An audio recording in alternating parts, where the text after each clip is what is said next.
Welcome to the Scottish Rite Journal podcast, an audio presentation of the Scottish Rite Journal, brought to you by the Supreme Council of the Scottish Rite, Southern Jurisdiction, Mother Supreme Council of the World. This week's article is Eternal Dwelling Space, a modern example of cathedral building tradition in Guildford, by Brother Jonathan R. Corbett, Master Mason, and comes from the January-February 2024 issue of the Scottish Rite Journal.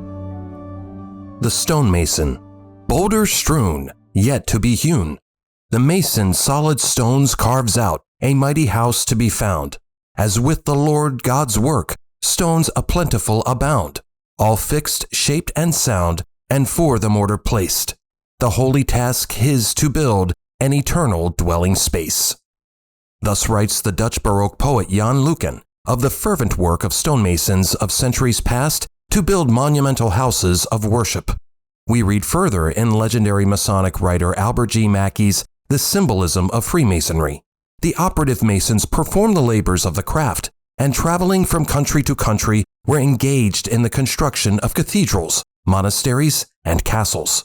While we associate operative masons and their zeal to build eternal dwelling spaces with the cathedrals of the Middle Ages, there are more recent cathedral architects to whom the words of Mackey and the sensibilities of Luyken could apply.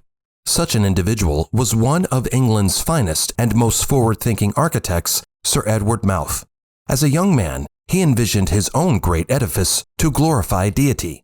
Behold today that very dream come to life, his own cathedral, now standing majestically atop Stag Hill, gracing the ancient town of Guildford, nestled amid wooded Surrey hills. The foundation stone was laid in 1936, and work progressed until its untimely halt in 1939, due to the advent of World War II. The original consecration date of the cathedral was to be in 1941, but Britain was at war. In 1952, construction began anew. Guildford Cathedral, set upon the highest point of Stag Hill, grew organically and wondrously aloft, augmenting the mount's elevation, its masonry expressing a sense of solid strength and beauty. The building of the cathedral was from the beginning set within tight financial constraints, necessitating the use of bricks rather than stone as the principal material for the exterior. Stag Hill itself is made of clay, and that same clay excavated during the foundation work was purposefully used to create the very brickwork. With funds in short supply during the 1950s, Prudence Mouth, Edward's wife, hit upon her practical and self-reliant idea of selling individual bricks for the small sum of a half-crown, about $7 in today's money. The donor was afforded the opportunity of inscribing his or her own signature on a brick before it was set in place. Many trades, including bricklayers and tilers, are represented in the cathedral. This bold structure shields a splendid interior beaming with ethereal light.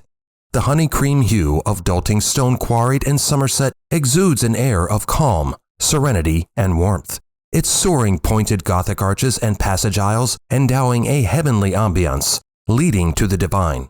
In the winter months when the sun is low, its rays penetrate the rose window in the east, projecting a myriad of colors like a kaleidoscope onto the facing columns.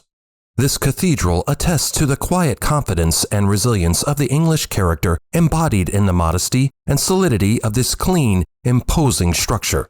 Yet it draws inspiration from the great brick Albi Cathedral in France, for Sir Edward Mouth sought to create an equally impressive monument of greatness, contemporary in design and with Art Deco flair, yet remaining loyal to time-honored Gothic tradition, where even a medieval visitor might feel at home. The first service held at Guildford Cathedral was in 1954. It was ultimately consecrated in the presence of Her Majesty Queen Elizabeth II and Philip, Duke of Edinburgh, himself a Freemason, in 1961. An annual service for Surrey Freemasons is held at Guildford Cathedral. A visit to the Lady Chapel will reveal the magnificent woad blue and gold wrought iron gates that guard and screen the entrance to the sanctuary, donated by the Freemasons of Surrey. An inscription to this effect is hewn into the ascending steps leading to the chapel. The Mark Master Masons in 1958 also presented a large silver alms dish with a commemoratively engraved border. A third gift by the Masons is that of a large volume of sacred law used on the lectern, which was presented as a gift by the Companions of the Royal Arch of Jerusalem in the Masonic province of Surrey. An endowment was also provided for future repairs to this Bible. American visitors to the country town of Guildford, not least of all Masons, likely will want to spend some time at this most modern of English cathedrals. A wealth of information, including visiting hours, can be found upon browsing the cathedral's website, www.guildford-cathedral.org. Like and share this article, and don't forget to subscribe to the channel. If you wish to comment, please leave one, and as a reminder, hit the notifications bell. Any accompanying photographs or citations for this article can be found in the corresponding print edition. The Scottish Rite Journal is published by the Supreme Council of the Scottish Rite, Southern Jurisdiction, Mother Supreme Council of the World. Mark Dreisenstock, 33rd degree, Managing Editor. I'm your host, Matt Bowers.